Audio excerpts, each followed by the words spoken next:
sicurezza in via Orioli, il comune interviene con una ZTL, telecamere e pattuglia fissa nell'area più calda di Treviso. Il sindaco dice: interesseremo anche questura e prefettura. Il nuovo volto dello stabile di Piazza Borsa, oltre alla Camera di Commercio, uffici comunali, studi e perfino negozi, ci vorrà almeno un anno. Siglato oggi il protocollo, nella valorizzazione anche i giardini di Sant'Andrea.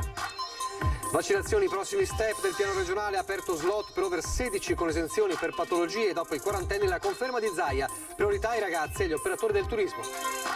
Oggi le riaperture delle palestre, il ritorno dei primi clienti dopo mesi, ma i gestori raccontano c'è ancora tanta confusione. L'evasione dell'IVA nella compravendita di auto di lusso dall'estero, maxi multa da 2,5 milioni di euro perché aveva versato l'acconto in contanti per i 5 concessionari indagati dalla Guardia di Finanza. Nel pomeriggio a Sant'Antonino i funerali del 76enne travolto e ucciso da un pirata 2 settimane fa. Amici e parenti dell'anziano rinnovano l'appello al fuggitivo, disposti a perdonarlo se si consegna. Festa a Cortina per l'arrivo della tappa più attesa del Giro d'Italia, il percorso ridotto causa maltempo, ma lo stop del passo Fedaia innesca la polemica di Roccapietore. Il sindaco dice: siamo delusi, si poteva correre.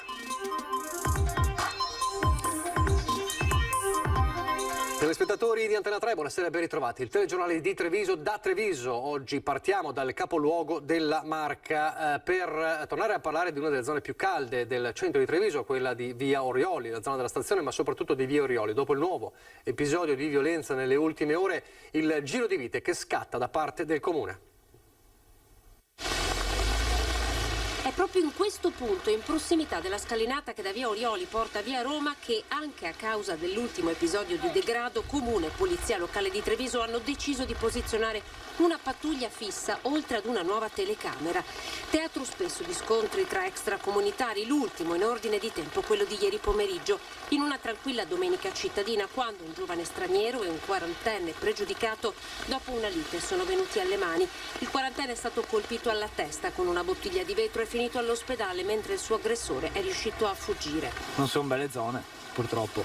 Per l'amore del cielo c'è tanta vigilanza da parte delle forze dell'ordine, però comunque la gente è quella che è. Il quarantenne aggredito non ha ancora sporto querela. Tra gli avventori dei bar della zona il problema di via Orioli è cosa nota e anche per questo su quell'area si sono concentrati gli sforzi dei vigili. I primi 5 mesi del 2019, dove sono stati fatti 10 controlli in via Orioli, quest'anno siamo già arrivati a 101. Questo a dimostrazione che l'impegno dell'amministrazione del comando di polizia locale in via Orioli è massimo. Oltre al potenziamento del personale sul territorio con la pattuglia fissa, si è deciso intanto di intervenire anche su un altro fronte. La giunta comunale ha approvato una ZTL che sarà monitorata con una telecamera, quindi quella via sarà monitorata sia dalla videosorveglianza che dagli ingressi con questa telecamera specifica per le zone a traffico limitato. Sul caso è intervenuto oggi anche Mario Conte in qualità di assessore alla sicurezza. Se non dovesse bastare, ha detto, l'intenzione nell'area Orioli stazione è quella di coinvolgere anche la prefettura e la questura. Se ci sono ancora problemi di questo tipo dovremmo interessare anche la prefettura e la questura, perché con le forze messe in campo dalla polizia locale noi siamo riusciti a migliorare in modo importante la situazione. Per risolverla definitivamente forse serve uno sforzo importante anche da parte dello Stato. Da via Orioli ai giardini di Sant'Andrea, con tutta l'area della Camera di Commercio e Piazza Borsa. Oggi a Cassugana è stato presentato il protocollo tra Comune e Camera di Commercio per il rilancio. Ecco allora quale potrà essere il nuovo volto dello storico edificio nel cuore della città. Ma sarà una Camera di Commercio molto diversa da adesso, ci saranno quindi gli uffici camerali, potrebbero esserci gli uffici del comune, potrebbero esserci uffici di privati oppure di istituzioni del territorio, economiche anche, e ci sarà sicuramente una parte commerciale. Piazza Borsa diventerà il centro dell'attività economica e produttiva di Treviso, con gli uffici della Camera di Commercio ridotti in numero perché riorganizzati, nuovi uffici del settore attività produttive del comune di Treviso, addirittura negozi e sedi di enti ed associazioni. Gli imprenditori sono bravi a cogliere le occasioni, noi dobbiamo essere bravi nel proporle. Abbiamo colto con questo accordo l'opportunità che si può dare a un rilancio di una città che è la seconda città d'acqua d'Italia dopo Venezia, bellissima. Il potenziale di Treviso, di cui questo edificio diventerà un emblema, l'avrebbe dovuto traslocare con tutte le sue attività alla Piani, la Camera di Commercio invece rimane e con questo accordo raddoppia. Nel protocollo d'intesa firmato stamattina a Casugana ci sono anche 300.000 euro di finanziamento delle attività culturali per il rilancio anche turistico della città. Stiamo lavorando per portare turisti, per portare visitatori, ma anche per portare residenti e per portare lavoratori in città. E quindi quando i due partner sono la Camera di Commercio e il Comune di Treviso e c'è questa condivisione e questa unione di intenti, credo che i progetti non possono che nascere nel migliore dei modi. Un vero e proprio progetto di marketing turistico condiviso tra più enti che coinvolgerà anche i giardinetti Sant'Andrea, che potrebbero arrivare anche ad ospitare degli eventi. Non a caso l'ufficio turistico di Treviso si sdoppierà, Piazza della Borsa e Aeroporto di Treviso, che finalmente il 1° giugno riaprirà.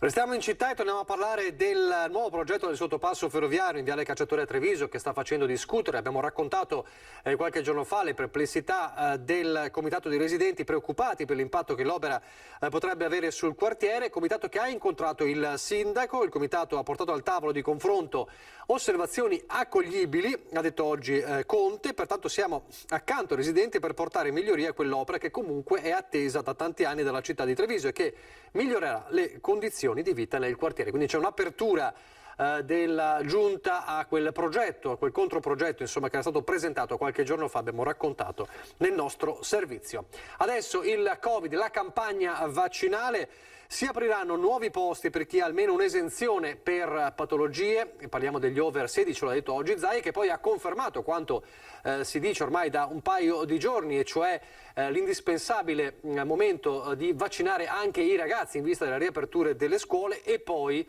gli operatori del turismo. Nuovi slot vaccinali che verranno aperti nelle prossime ore per tutti coloro che hanno un'esenzione ticket per una qualche patologia. È l'annuncio del presidente del Veneto Zaia al quotidiano Punto Stampa. Che sono tutti coloro che hanno un'esenzione ticket per una patologia, non che esenzione ticket per reddito, ma per patologia. Apriremo circa 95.000 posti della corte di 444.000 con una esenzione per patologia. Molti sono stati vaccinati perché erano 50enni, 60enni o quello che è.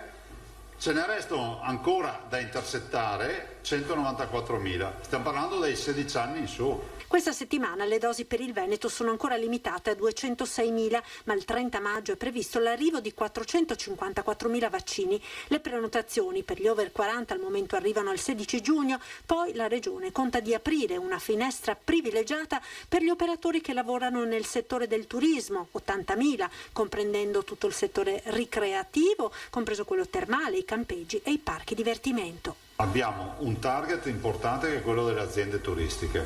Comunicativamente, lavorando con persone e quindi con ospiti stranieri, soprattutto stranieri e italiani, hanno un modo anche di presentare i nostri territori come territori covid free, no? E quindi la vaccinazione.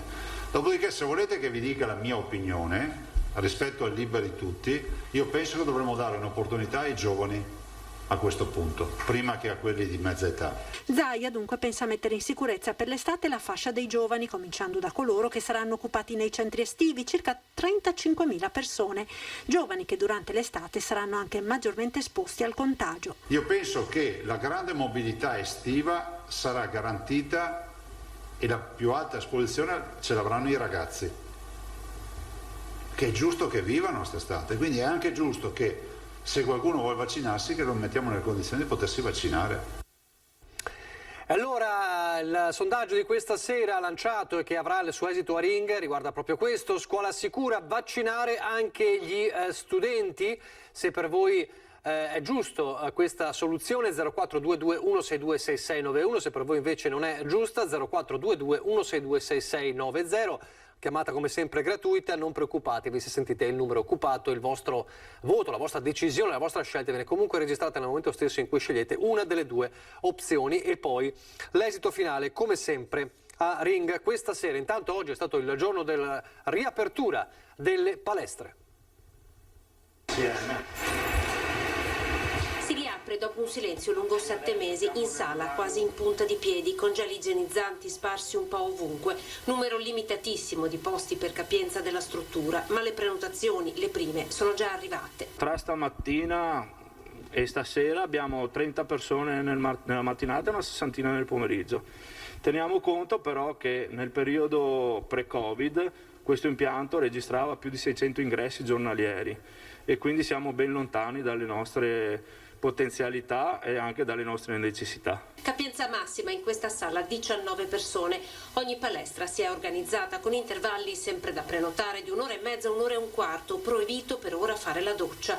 L'apertura anticipata con l'ultimo decreto, una decisione che ha accontentato tutti i gestori di palestre e centri fitness, che però ora chiedono certezze anche per riprogrammare il numero del loro personale. Ci sono tanti ragazzi che lavorano con professionalità, che però devono scegliere il loro futuro, devono avere delle sicurezze. Era una risorsa importante per le loro famiglie l'entrata che veniva da questo lavoro e quindi alcuni hanno dovuto spostarsi in altri settori e con la perdita di professionalità importanti. Spazi, investimenti, risorse umane.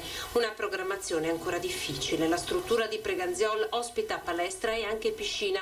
Anche qui Luca Lucchetta ci racconta, c'è ancora tanta confusione. C'era tanta gente che crede che le piscine siano già aperte e ci chiede informazioni anche di questo, quindi c'è un po' di confusione per quanto riguarda le attività. Speriamo di partire presto con le piscine, entrare in zona bianca e come sembrerebbe poter riaprire dal 7 giugno. Di nuovo la cronaca, salone di lusso, l'indagine della Guardia di Finanza sull'evasione dell'IVA nella compravendita di auto dall'estero si arricchisce di un ulteriore tassello e parliamo di una maxi multa. Acconti per l'acquisto di auto dall'estero versati in contanti, multe per 2.500.000 euro. L'indagine salone di lusso della Guardia di Finanza di Treviso prosegue con la maxi sanzione nei confronti dei clienti dei 3 saloni finiti nel mirino delle Fiamme Gialle lo scorso novembre. Indagine che aveva portato alla scoperta di un gruppo criminale attivo dal 2015 e accusato di truffa aggravata ai danni dello Stato e falso ideologico nel commercio di auto di lusso importate da Germania, Francia, Spagna e Belgio. Passando al setaccio, centinaia di operazioni di compravendita, i finanzieri hanno individuato un gruppo di 25 clienti residenti in tutto il Veneto, ma anche nelle province di Pordenone, Piacenza e Cosenza, che avevano versato in contanti un acconto oltre la soglia dei 3.000 euro, il massimo consentito all'epoca dei fatti. I 5 gestori delle concessionarie, approfittando del fatto che i clienti, attirati dai prezzi concorrenziali, fossero all'oscuro della norma, prendevano i soldi in maniera non tracciabile, così da acquistare più facilmente le auto all'estero evadendo l'IVA. Sia i clienti che i 5 indagati sono stati così multati con sanzioni che vanno dai 3.000 ai 50.000 euro per un totale di oltre 2,5 milioni.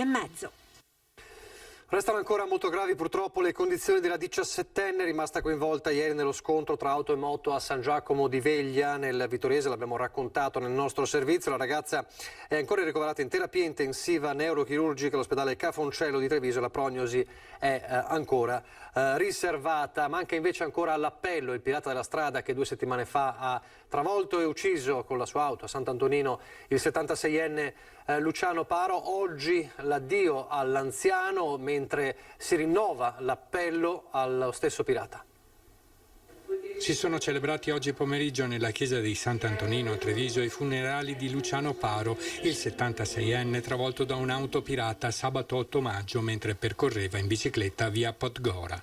Tanti gli amici che hanno voluto salutare Luciano per l'ultima volta nonostante il maltempo. Ciano, come era soprannominato Paro, era molto conosciuto in città. Commerciante nativo di Silea, aveva gestito per anni con la moglie Lidiana, scomparsa nel 1998, un supermercato in Piazza del Grano e poi un bar a Fiera. Una morte che colpisce perché è avvenuta in modo tragico e inaspettato, ha detto Don Roberto.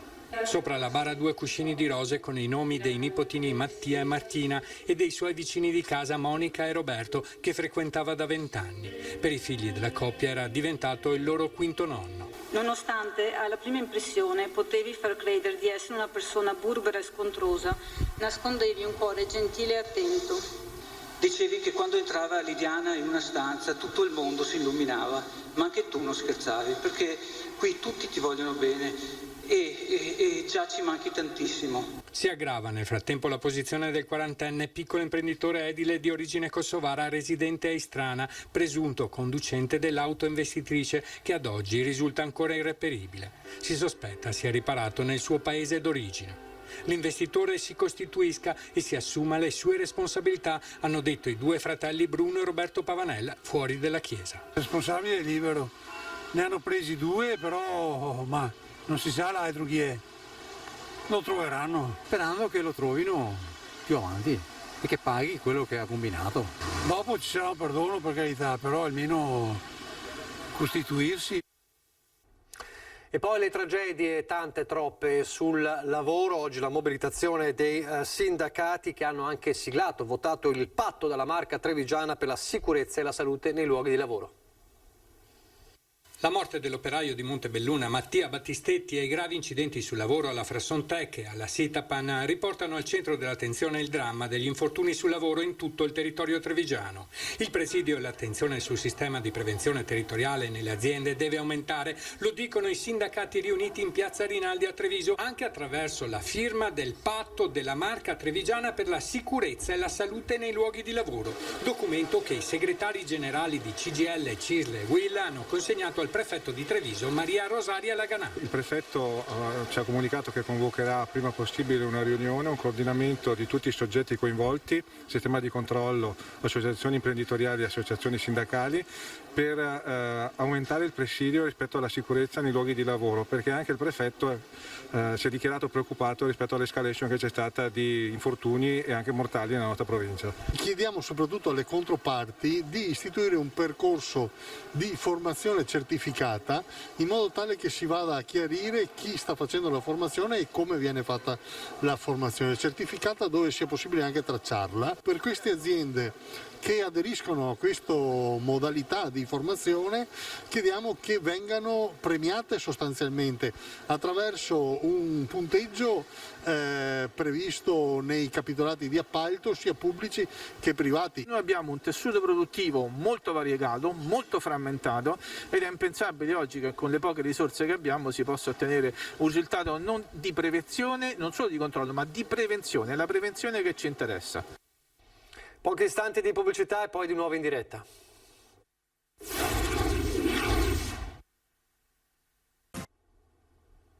Rieccoci in diretta. Ieri la commovente cerimonia alle Case Piavone di Treviso, dove una delle sale è stata intitolata al fondatore del gruppo folcloristico trevigiano Gianfranco Crespan, scomparso lo scorso marzo.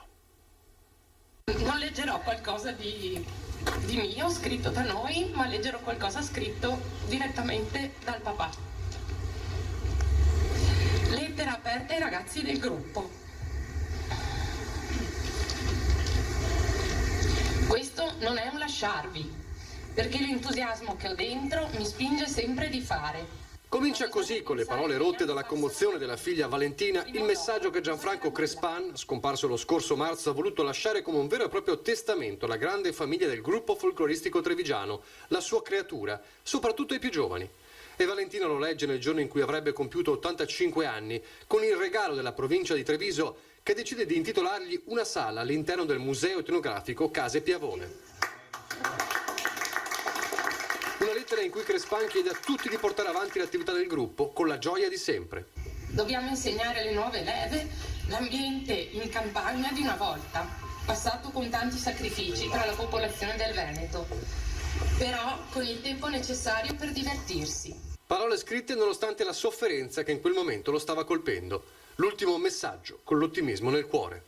Care tose e cari tosatti, attualmente mi trovo all'ospedale Cafoncello e penso quanto è bella la salute, la libertà, l'amicizia, che purtroppo con il Covid abbiamo dovuto abbandonare ogni attività.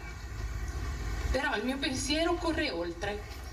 Non scoraggiatevi, abbiate sempre fiducia nel futuro.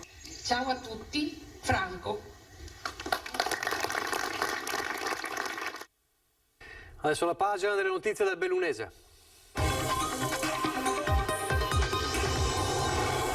E non può che essere il Giro d'Italia e l'arrivo della tappa a Cortina, la nostra apertura della pagina bellunese. L'abbiamo visto prima nel telegiornale del Veneto, lo rivediamo adesso, il nostro Cristian Arboit insieme a Simone Merlo per raccontarci un po' le emozioni di questa tappa. A te Cristian.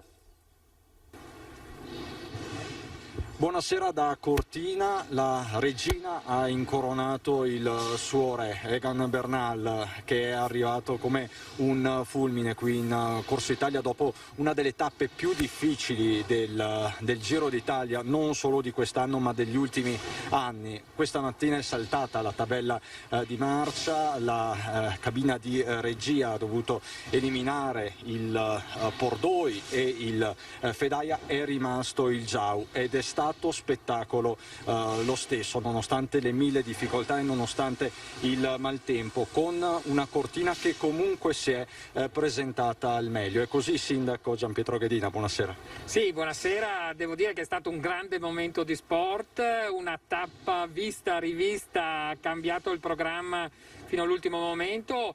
In questo caso è stato entusiasmante certamente il Jau, che è diventato cima Coppi come la cima più alta di questa tappa e di questo giro. Devo dire, l'arrivo a Cortina ha sicuramente dato grande soddisfazione, tanto pubblico, e direi che alla fine siamo molto soddisfatti visto anche il risultato, devo dire, la maglia rosa incoronata. Quindi veramente molto molto bene. Tanto pubblico, va detto, tutti con le mascherine, non ci sono stati particolari momenti da sottolineare. Sì, dicevo, tanto pubblico, tanta partecipazione, ma anche tanti controlli, e direi che veramente le persone con grande senso civico si sono avvicinate a questo arrivo di Cortina. Quindi non ci sono state nessun tipo di problematiche, un ringraziamento alle forze dell'ordine, al volontariato, che effettivamente ha dato sicuramente un valore aggiunto in questa arrivo di Cortina d'Ampezzo, una Cortina d'Ampezzo che trova il Giro dopo alcuni anni di assenza. Devo dire, ci saremmo sicuramente augurati il bel tempo, ma queste trasformazioni anche del percorso hanno sicuramente messo questa tappa probabilmente nella storia, e sarà ricordata anche per questo motivo la tappa di Sacile Cortina. Certo, lo hanno reso molto molto appassionante. Sindaco, possiamo dire che questo, nonostante il tempo, è il primo grande evento della stagione estiva qui a Cortina e nella montagna bellunese? Sì, devo dire la verità, nonostante normalmente maggio sia un periodo di montagna in cui la stagione non parte, perché comunque è un periodo di fuoristagione, il fatto di aver accolto questo grande evento sportivo ha dato modo anche ai nostri albergatori, molti, di aprire in anticipo. Molti sono stati gli alberghi che hanno aperto, le attività commerciali che hanno approfittato del Giro d'Italia per aprire, e poi nei prossimi weekend, soprattutto in giugno, avremo altri eventi sportivi.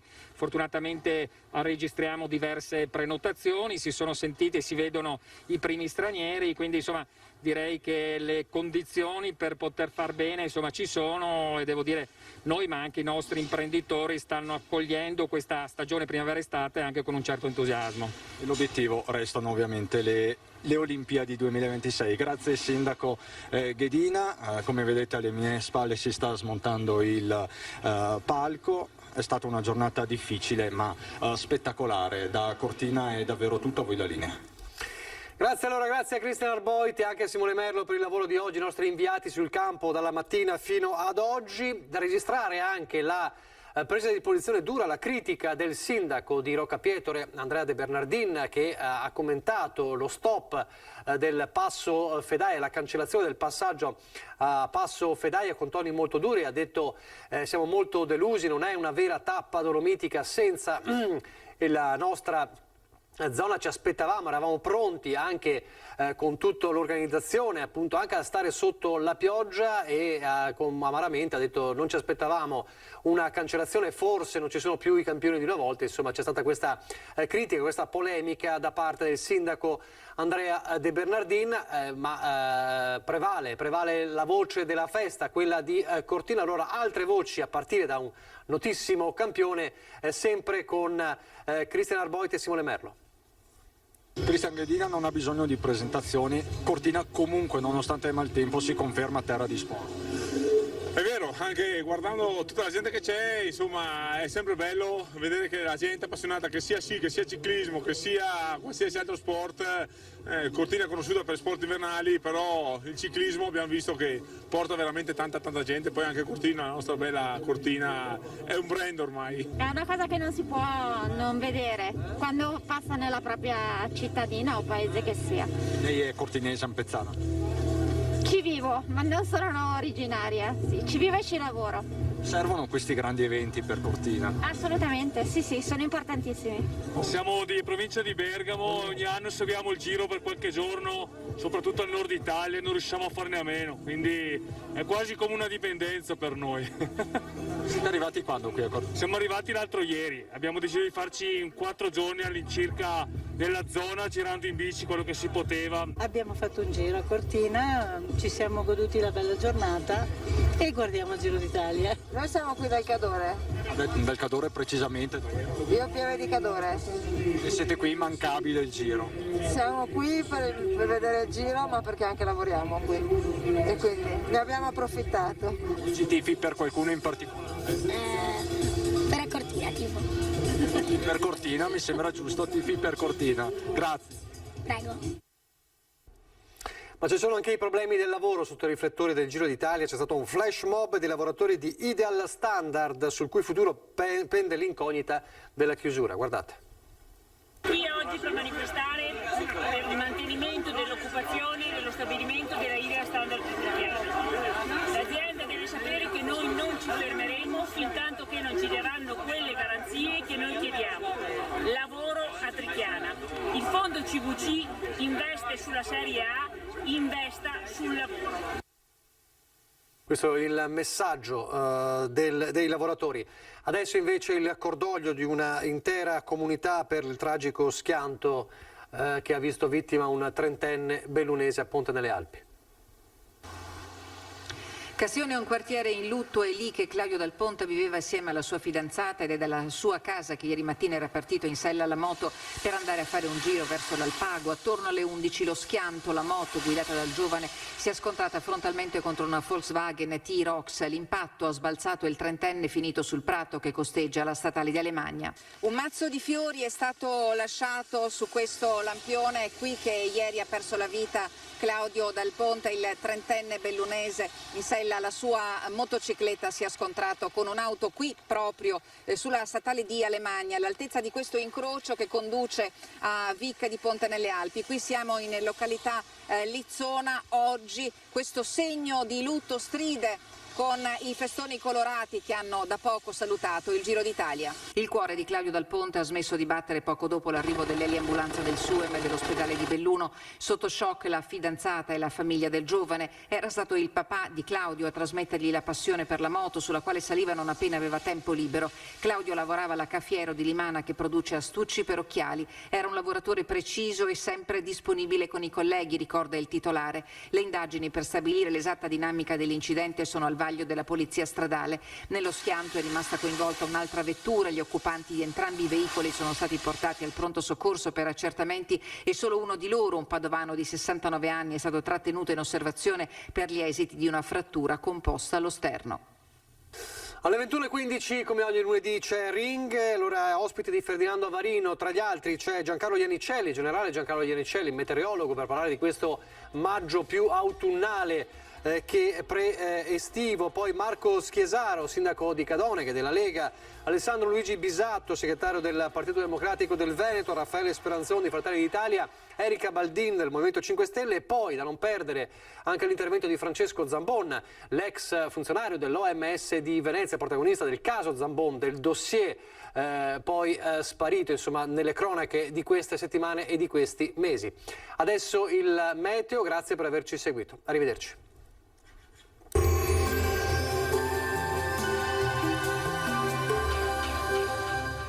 Cooperativa Agricola Volpago. Da noi trovi la carne fresca di prima qualità, genuina e salutare per il tuo benessere. Ci trovi a Volpago del Montello, Pieve del Grappa e Trepaseleghe. Bentrovati al meteo. Da martedì 25 maggio al via una fase un po' più stabile con l'anticiclone che tenta di riconquistare il nostro territorio, ma non ovunque. Ecco che cosa accadrà, vediamo insieme il dettaglio. Sul Veneto fino al primo mattino residua nuvolosità e nubi basse sulle zone montane e pedemontane, dove sarà tra l'altro alta la probabilità di acquazzoni. Poi schiarite alternate ad annuvolamenti a tratti consistenti. In pianura sarà più sereno o al massimo poco nuvoloso e non si escludono anche qui al pomeriggio dei piovaschi sparsi, specie sulle aree nord-orientali. Venti venti moderati da direzioni variabili, temperature in ripresa, minime tra 7 e 12 gradi, valori massimi compresi invece tra i 16 e i 24 gradi all'incirca. Ci spostiamo ora sul Friuli Venezia Giulia, dove avremo condizioni qui spiccatamente instabili, con addensamenti, rovesci diffusi, ma anche con qualche pausa un po' più asciutta. Temperature minime tra 10 e 13 gradi, massime sui 17-20 gradi. Infine uno sguardo alla situazione del Trentino Alto Adige, anche qui avremo qualche pioggia al mattino, col passare delle ore invece sarà più stabile e anche soleggiato. Temperature minime intorno ai 7-9 gradi, massime sui 21-22 all'incirca. Dal meteo di Antenna 3 per ora è tutto, grazie per l'attenzione, arrivederci al prossimo aggiornamento.